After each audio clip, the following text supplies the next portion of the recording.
Buenas tardes, mi nombre es Paulina Abaca Castillo, tecnólogo médico, integrante del Departamento de Microbiología de la Universidad de Talca. En esta sesión se abordarán los principales aspectos microbiológicos de las infecciones asociadas a la atención de salud. En el ambiente comunitario y hospitalario se encuentra una gran cantidad de microorganismos que coexisten con el ser humano, los que se pueden agrupar en no patógenos y patógenos. Para que ocurra una infección o colonización, tiene que darse una secuencia de elementos que se unen para transmitir un microorganismo infeccioso a un huésped susceptible o vulnerable. Como definición, infección se refiere a la presencia de un microorganismo en el tejido de un huésped donde se multiplica e induce una respuesta inmune por parte del huésped, generando signos y síntomas. Y una colonización puede o no inducir una respuesta inmune. La transmisión de los agentes infecciosos comprende una cadena de 6 elementos, conocida como cadena de transmisión. Esta se inicia por la presencia de un microorganismo infeccioso, que es lo que abordaremos mayoritariamente en esta sesión. Luego, un reservorio o fuente de agentes infecciosos. El principal reservorio de los agentes que se relacionan a las infecciones transmitidas durante la atención de salud corresponde al ser humano, y este incluye a los pacientes, al personal sanitario y las visitas. También contribuye en menor proporción elementos inanimados ambientales. Luego, la puerta o punto de salida, que es el lugar desde donde el agente infeccioso sale del reservorio y se pone en contacto con un hospedero por medio de alguna vía de transmisión, como por ejemplo las secreciones respiratorias, las deposiciones, etc. Posteriormente, la vía o mecanismo de transmisión, que se refiere a la forma en la cual el agente infeccioso se traslada desde la puerta de salida del reservorio hacia la puerta de entrada del hospedero susceptible. Esto puede ser por contacto directo, como lo es las gotitas, o contacto indirecto. Luego la puerta de entrada, que es el sitio por donde el agente infeccioso se introduce en un hospedero con riesgo de generar un cuadro infeccioso o una colonización. Este acceso pueden ser las mucosas, las conjuntivas, aparato respiratorio, cavidad oral, soluciones de continuidad de la piel y el ingreso por accesos vasculares, por dispositivos como lo es catéter, sonda e incluso la punción venosa. Finalmente, esta cadena termina en el huésped susceptible, que es quien puede ser infectado por un agente infeccioso y desarrollar la enfermedad que éste produce.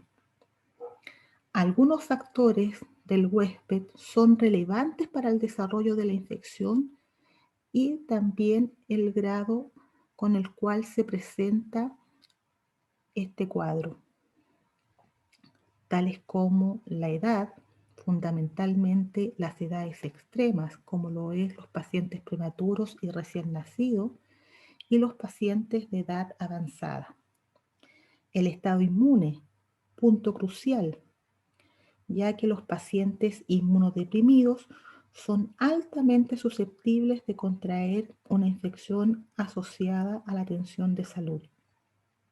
También los pacientes inmunosuprimidos o los pacientes que han recibido por largo tiempo antibióticos, principalmente antibióticos de amplio espectro.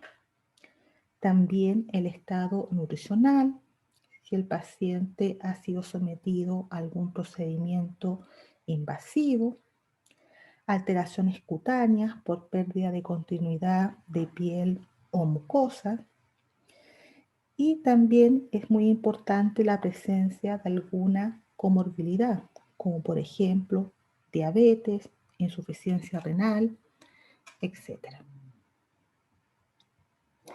En cuanto a los microorganismos infecciosos, que son agentes patógenos que pueden causar diversas infecciones, algunos agentes son siempre patógenos y se les denomina patógenos primarios. Ellos van a producir un proceso infeccioso que es independiente del estado inmune del huésped, es decir, si es un paciente inmunocompetente o un paciente inmunodeprimido.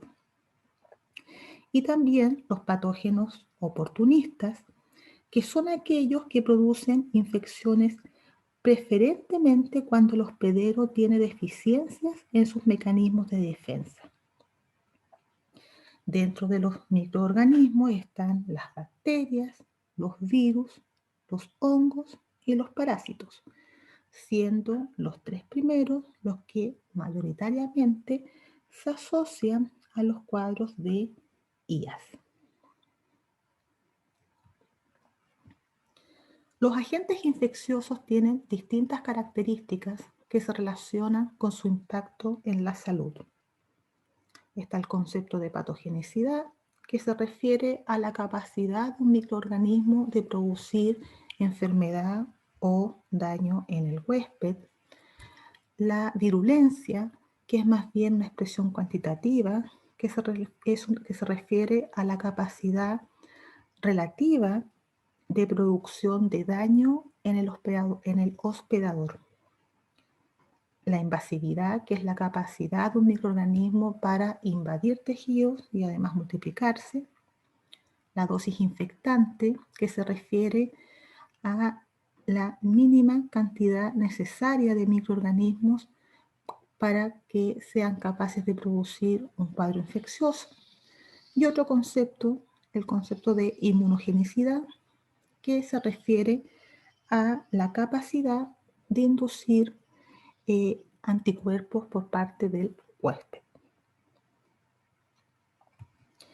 En cuanto a los reservorios, estos microorganismos pueden ser endógenos o exógenos.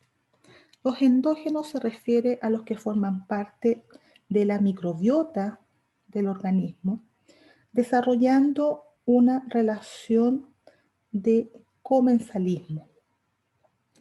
Estos se pueden encontrar a nivel de distintos nichos, siendo los más relevantes la piel, el tracto respiratorio, el tracto digestivo y el tracto genitourinario. En cuanto a los microorganismos exógenos, es importante destacar las manos del personal del equipo de salud, los microorganismos ambientales que se encuentran ampliamente diseminados en el aire, en el agua y lógicamente en el suelo. Y también el rol que cumple el instrumental médico.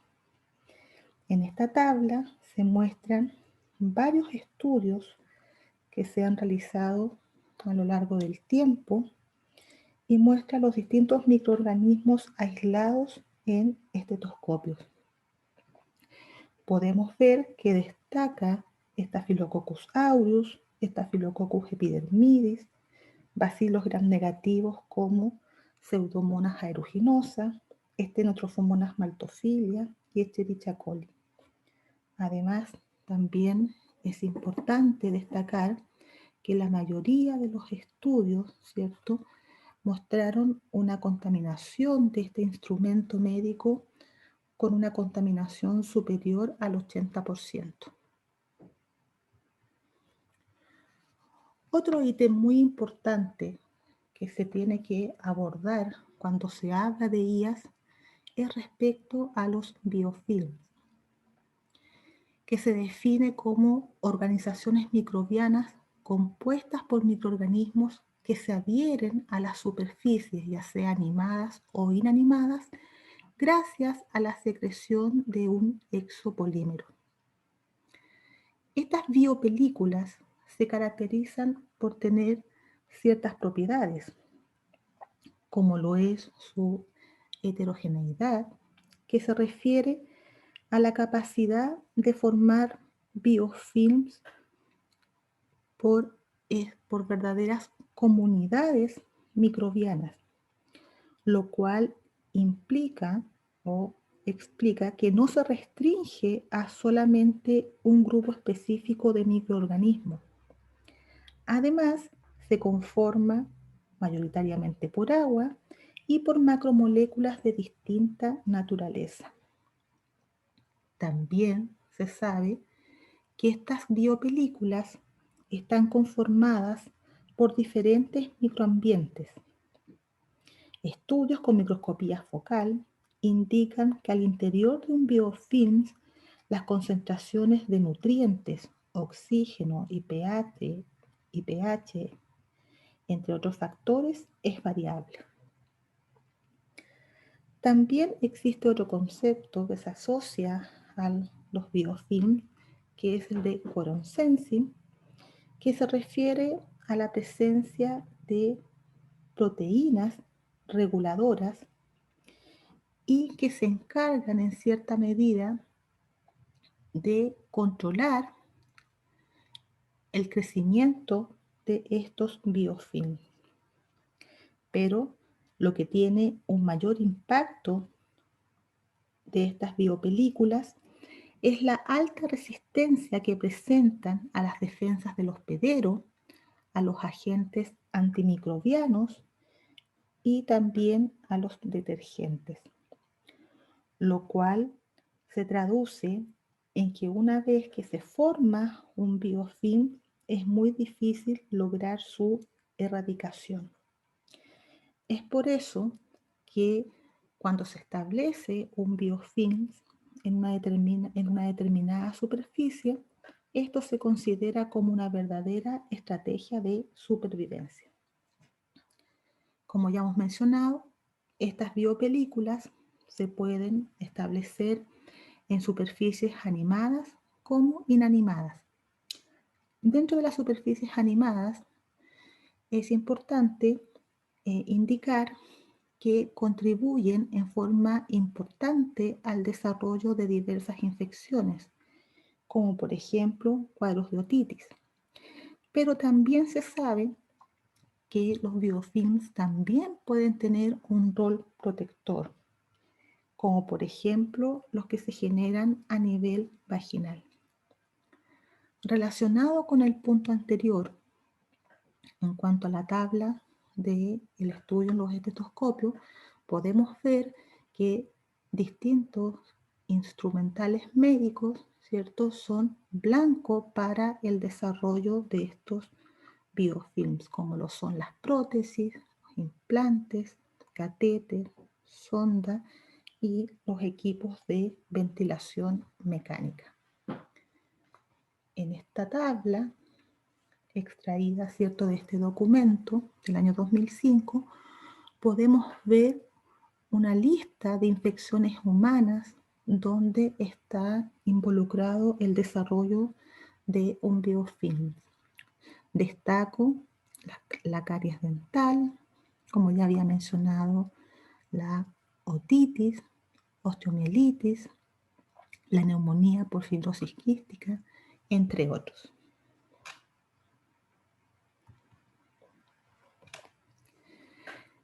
Este documento, emitido en agosto del año 2020, es un informe del resultado de la vigilancia de las infecciones asociadas a la atención de salud del año 2018.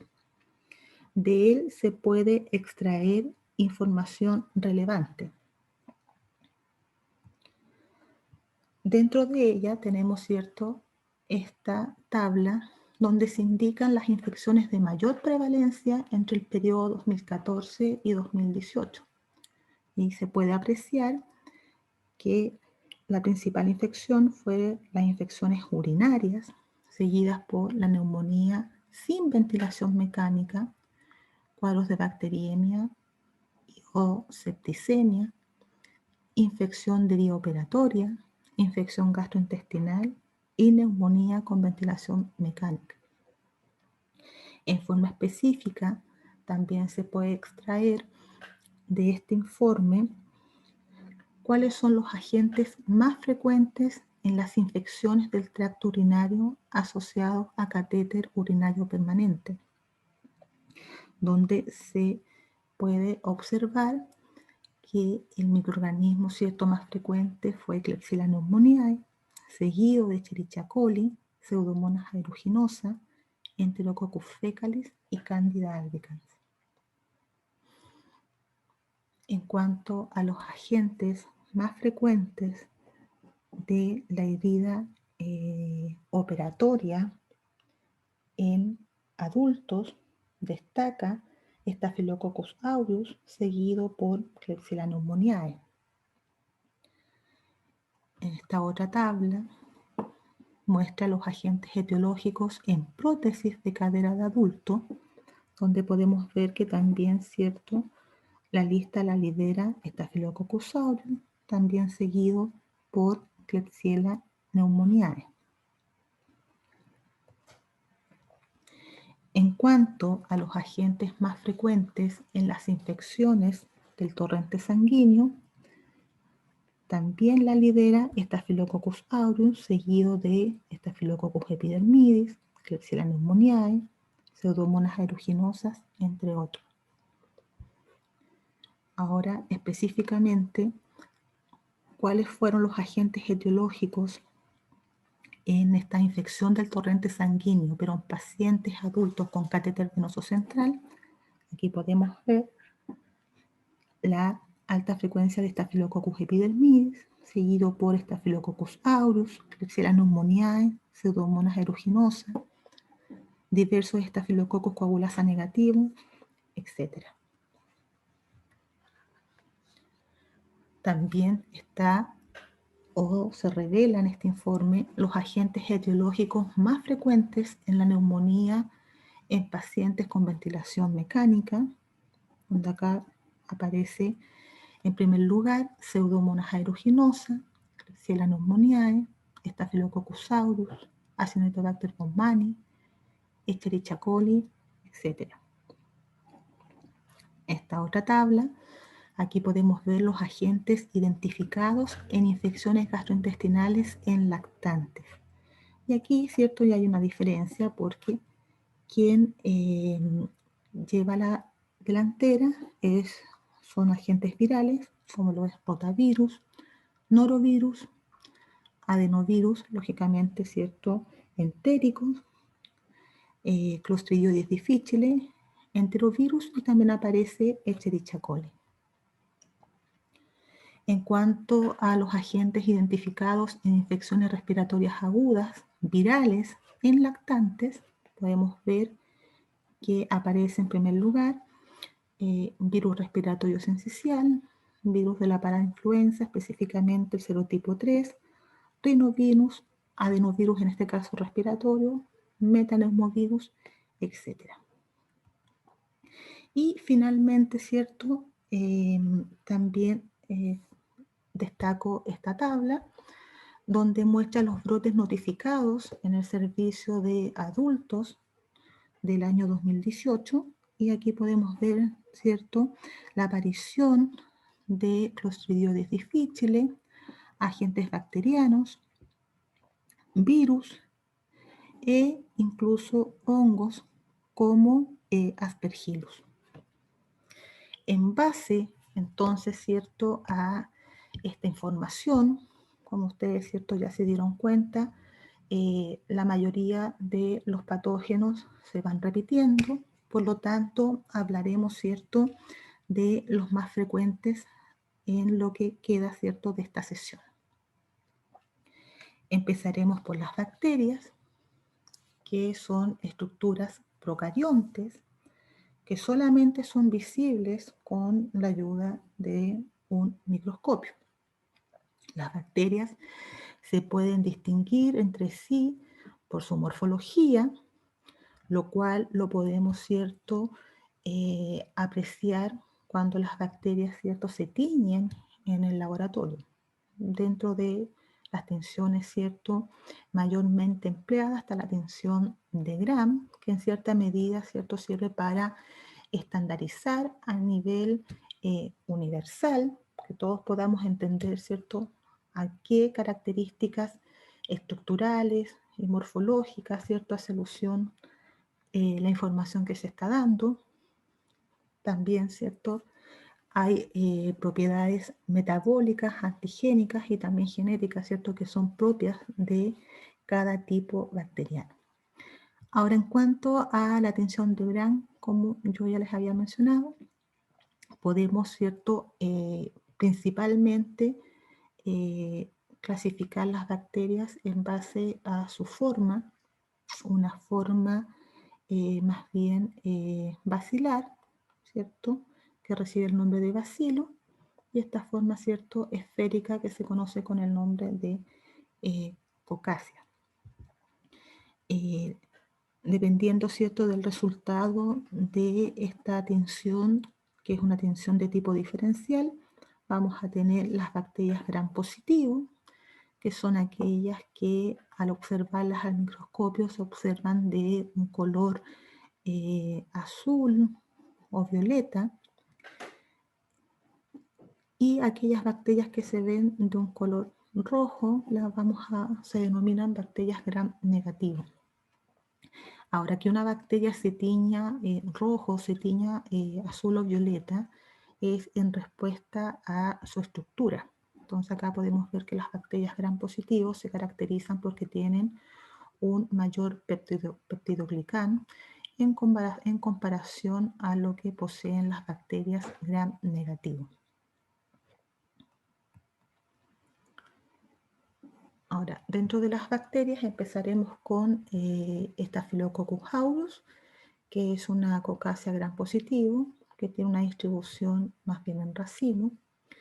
Esta bacteria puede tener dos tipos de comportamiento, considerando que forma parte de la microbiota a nivel de la piel y a nivel de mucosa, pero también es un agente importante de diversos cuadros clínicos. Por ejemplo, a nivel de piel, cuadros de impétigo, cuadros de foliculitis, es agente de neumonía, artritis, cuadros de sepsis e incluso también se puede ver involucrado en cuadros de toxi-infecciones alimentarias.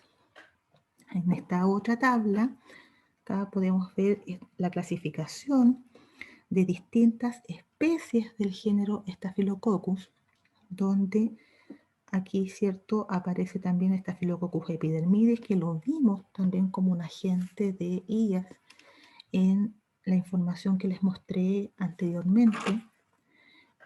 Y también podemos ver otras especies de Staphylococcus, y esto es importante porque en los últimos años cada vez aparecen más, se aíslan más de distintos cuadros infecciosos, y por lo mismo, ¿cierto?, se les considera que son microorganismos emergentes.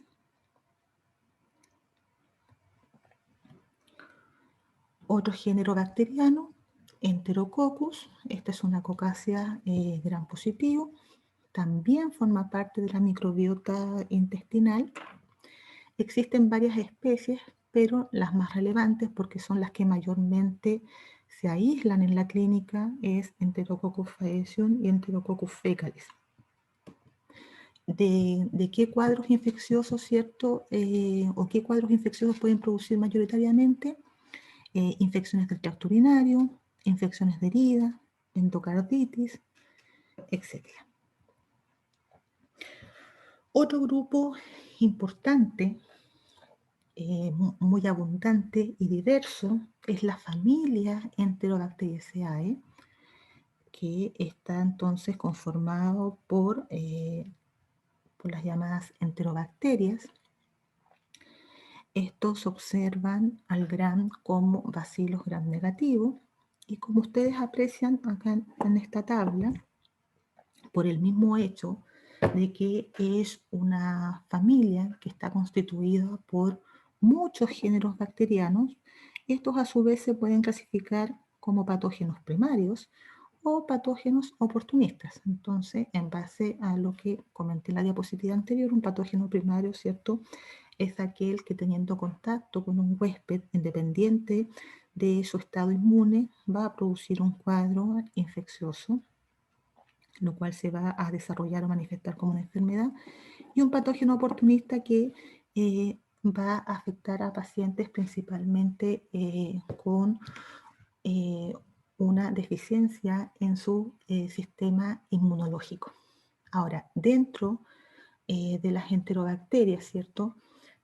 Y en base a lo que vimos en el informe, ¿cierto?, de vigilancia, se destaca, ¿cierto?, Escherichia coli, Klebsiella pneumoniae, también aparecía Proteus, Serratia, y también es importante destacar que las bacterias en general, no solamente, ¿cierto?, las que pertenecen a esta familia, también otro problema que lamentablemente, ¿cierto?, arrastran es la alta resistencia que presentan a los antimicrobianos.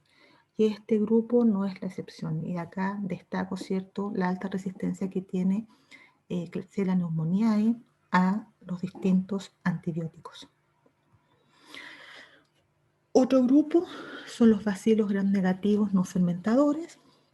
También son bacterias que se encuentran ampliamente distribuidas, diseminadas en la naturaleza. En cuanto a su importancia clínica, esta radica en que también son capaces de producir distintos cuadros infecciosos, infecciones a nivel de piel, infecciones respiratorias, pero también su importancia radica en la alta resistencia que presentan a los antimicrobianos. Existen varios géneros que conforman este grupo de los bacilos gram negativos no fermentadores, pero los más importantes en base a frecuencia de aislamiento y también por la alta resistencia que presentan los antimicrobianos, recae en Pseudomonas aeruginosa, Acinetobacter baumannii y Stenotrophomonas maltophilia. Otra bacteria, Clostridioides difficile, que ustedes vieron, ¿cierto?, en el documento anterior, que también se refieren a él como Clostridium.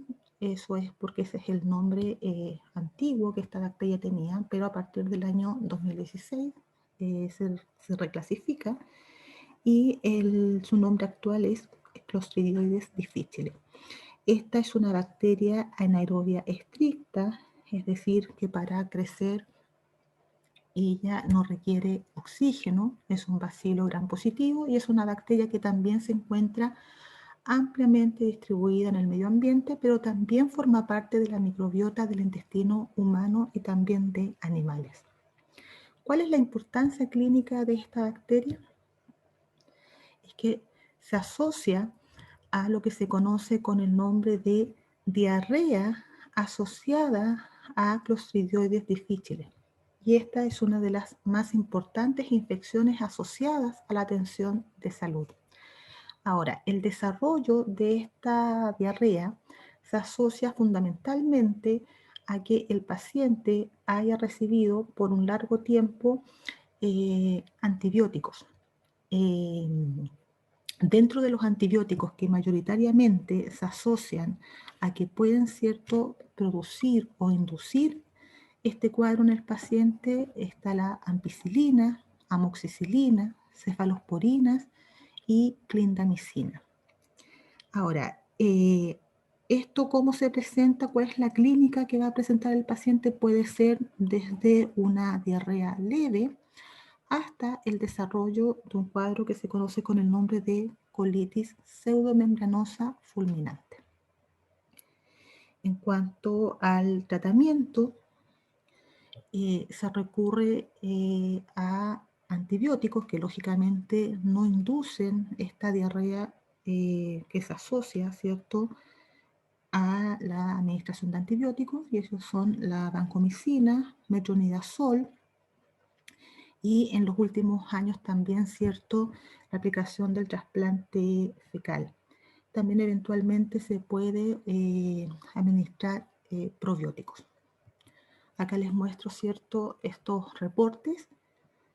Este está publicado en la Revista Chilena de Infectología, el cual hace alusión a el primer caso de trasplante de microbiota fecal en nuestro país. Y este otro documento que va a quedar dentro de la bibliografía, que es el Consenso Chileno de Prevención, Diagnóstico y Tratamiento de la Diarrea asociada a Clostridium difficile, ¿cierto? Y que está publicado en la Revista Chilena de Infectología en el año 2016. Otro grupo de microorganismos son los hongos, que este también es un grupo amplio y diverso de organismos que son de tipo eucariontes. Están ampliamente distribuidos en la naturaleza y se caracterizan porque no contienen cierto clorofila, y la mayoría de sus especies forman una pared celular rígida que está constituida principalmente por polisacáridos.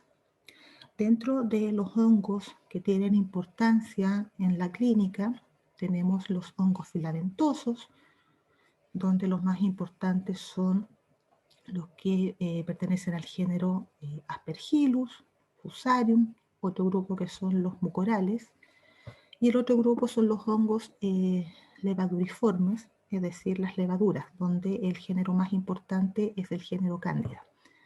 En esta tabla podemos ver que las especies que pertenecen al género Aspergillus se encuentran en el ambiente, en el suelo, en el aire, incluso en los alimentos.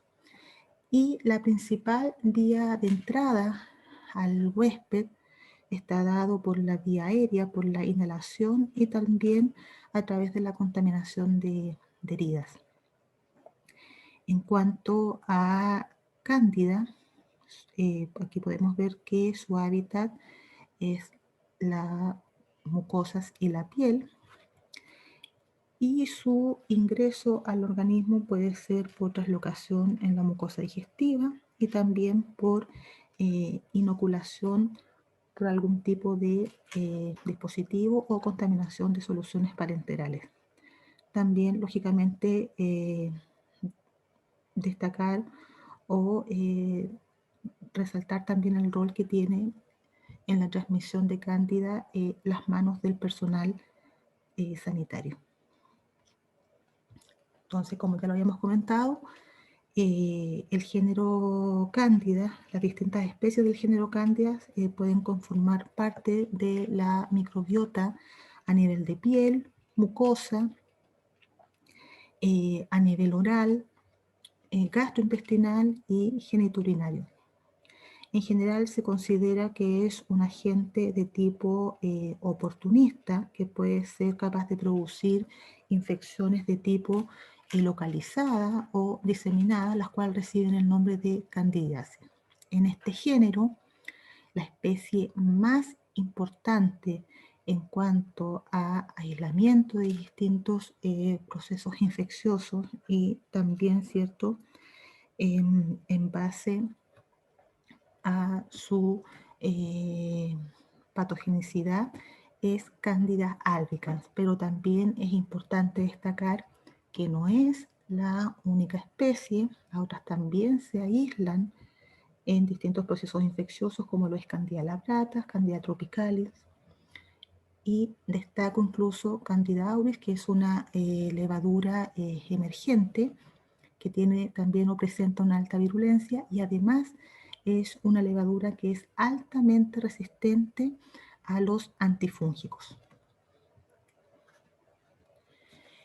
En cuanto a los hongos filamentosos, destaco Aspergillus, principalmente la especie Fumigatus y Fusarium. Estos, como ya lo comenté, son hongos entonces que se encuentran ampliamente distribuidos o diseminados en la naturaleza, y afectan a pacientes inmunodeprimidos, inmunosuprimidos, donde o el principal factor que estos pacientes, ¿cierto?, presentan es la presencia de una neutropenia profunda y sostenida en el tiempo. Finalmente, el último grupo de microorganismos que vamos a revisar son los virus, que en realidad eh, son o se definen como parásitos intracelulares obligados. Estos se caracterizan porque son de reducido tamaño. Los más pequeños pueden tener un tamaño entre 20 a 50 nanómetros, por lo cual para poder visualizarlos hay que recurrir a microscopía electrónica.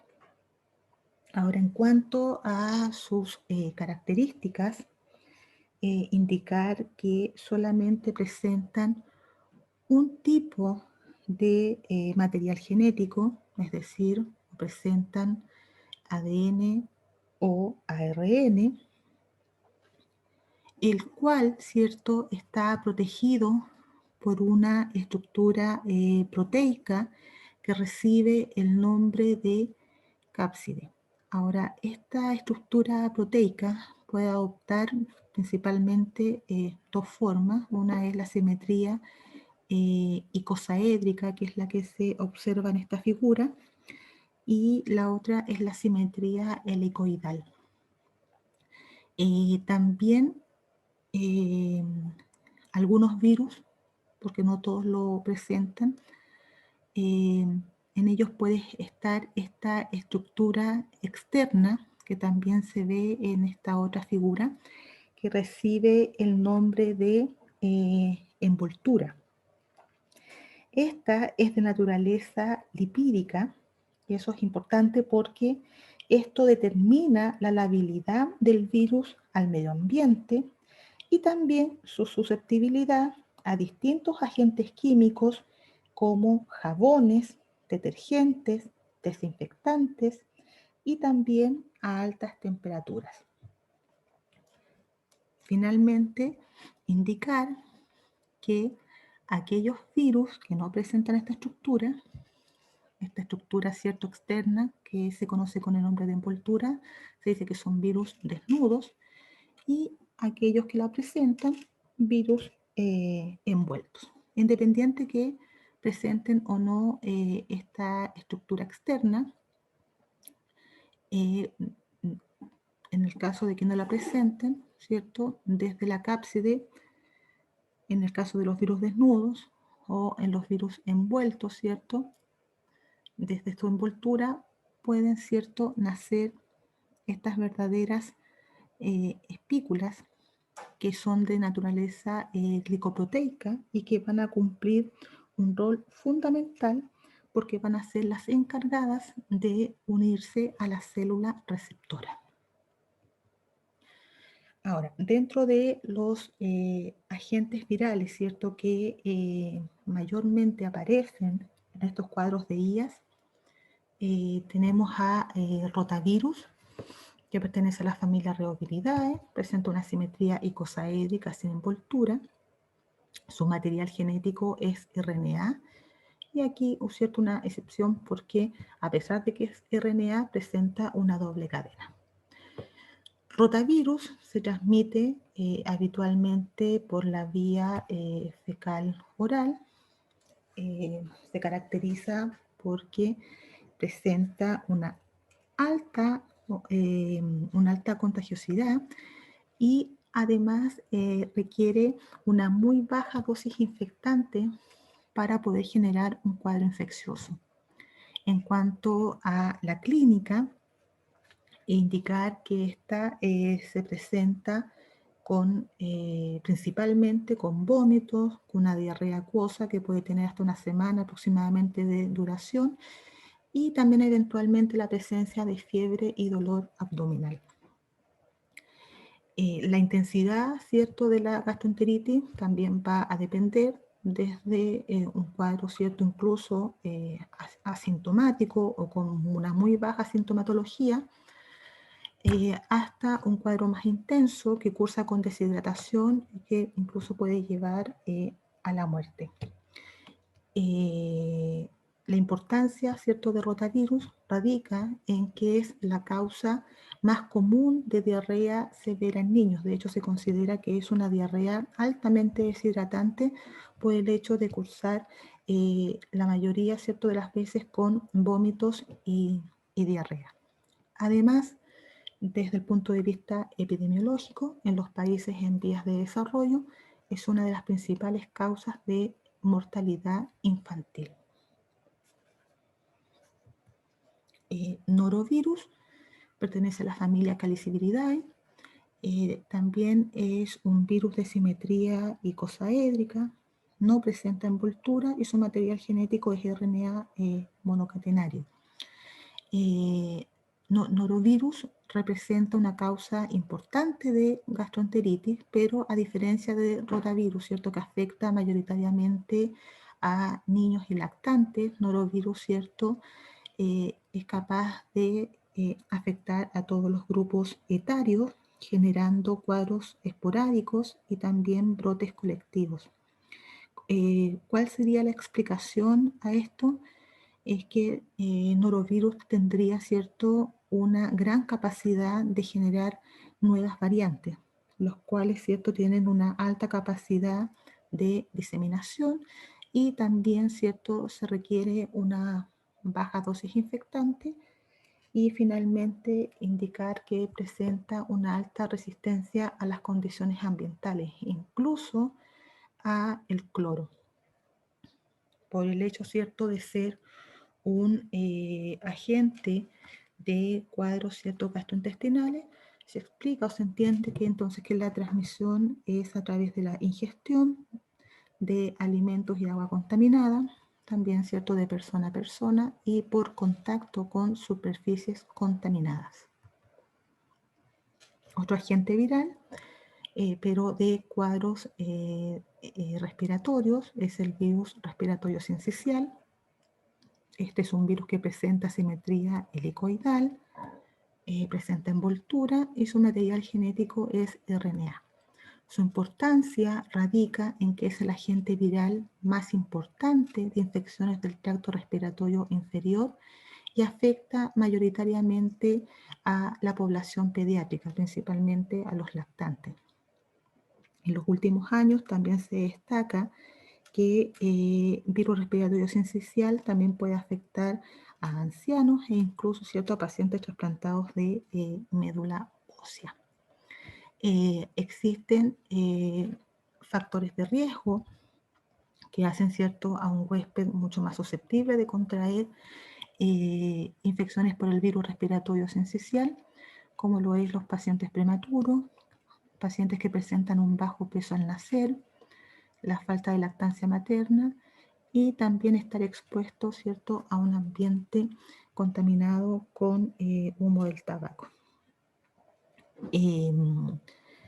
Finalmente, indicar que virus respiratorio sincicial entonces se considera la principal causa de hospitalización por infección respiratoria aguda baja en lactantes y siendo el agente primordial de bronquiolitis del lactante a nivel mundial. No puedo olvidar o no puedo dejar de hacer mención a este otro patógeno que es el metaneumovirus, que es un patógeno emergente que fue descubierto en el año 2002. Y es importante indicar que tiene una clínica e incluso una estructura muy similar a virus respiratorio sincicial, que si no se hace, ¿cierto?, un estudio específico y diferenciador, lógicamente en forma errada se puede realizar un mal diagnóstico. Metaneumovirus también tiene un comportamiento de agente intrahospitalario, al igual que virus respiratorio sincicial.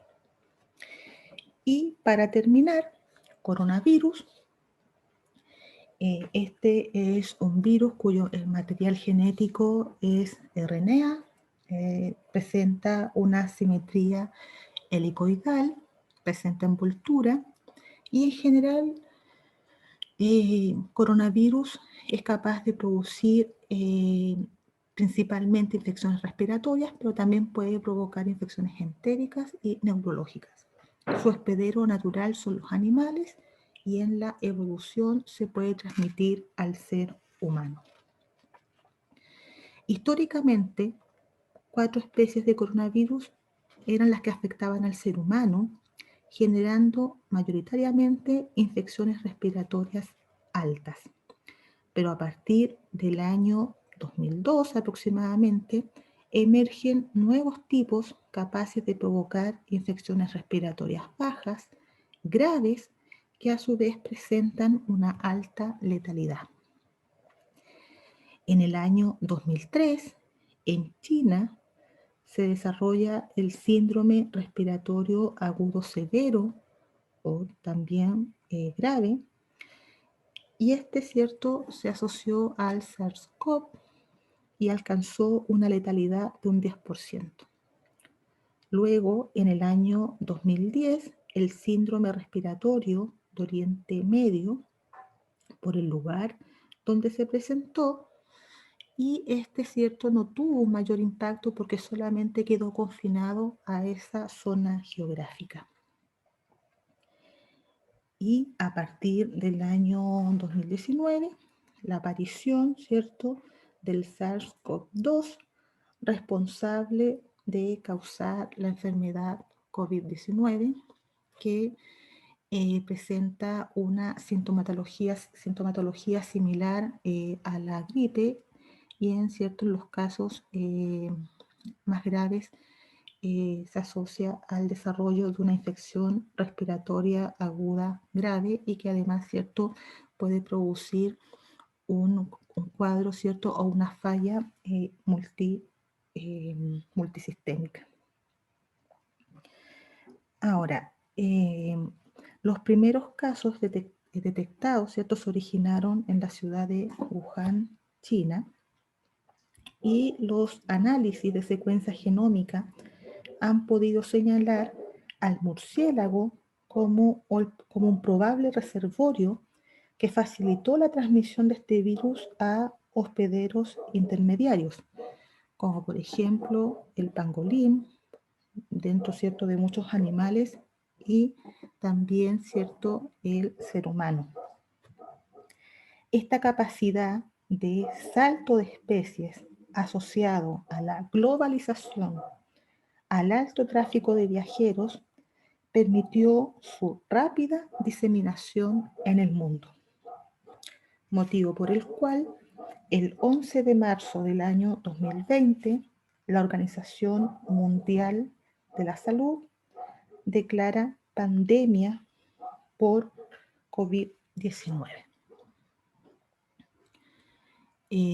Con esto termino esta sesión y muchas gracias por su atención.